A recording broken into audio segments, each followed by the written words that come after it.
আমরা একটা নৌকা আঁকবো। তো নৌকা আঁকার প্রথমে একটা অর্ধচন্দ্র দিয়ে নেব। অর্ধচন্দ্রে একটা রেখা টানলাম। এবার সমান্তরাল আর একটা রেখা টানলাম ডানে বায়ে।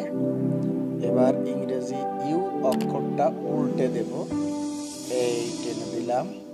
এবার উপর থেকে ডান দিকে দাগ নিয়ে গেলাম। এবার নিচের দিকে টেনে রেখার সাথে মিলিয়ে দিলাম, অর্থাৎ নৌকা সই হয়ে গেল। এবার নিচের পাটাতন অর্থাৎ তলাটা এঁকে নিলাম। এবার পানির ঢেউ 1 2 3 এই পানির ঢেউ দিয়ে নিলাম।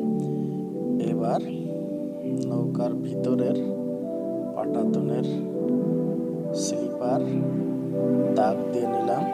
এবার বাম পাশে 1টা 2টা 3টা 4টা স্লিপারের দাগ দিয়ে নিলাম, অর্থাৎ পাটাতন।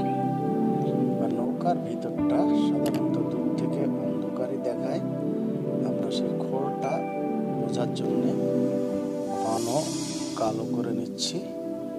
এই নৌকার ভিতরটা হয়ে গেল। এবার উপর থেকে অর্থাৎ সোয়ের মাথায় আমরা আস্তে আস্তে করে দাগ দিয়ে নিলাম। এবার গাঢ় থেকে হালকা এভাবে পর পর আমরা রেখা টেনে নিচ্ছি। টানতে টানতে এই হালকা লাইট করে নিলাম, আস্তে একটা দাগ দিলাম।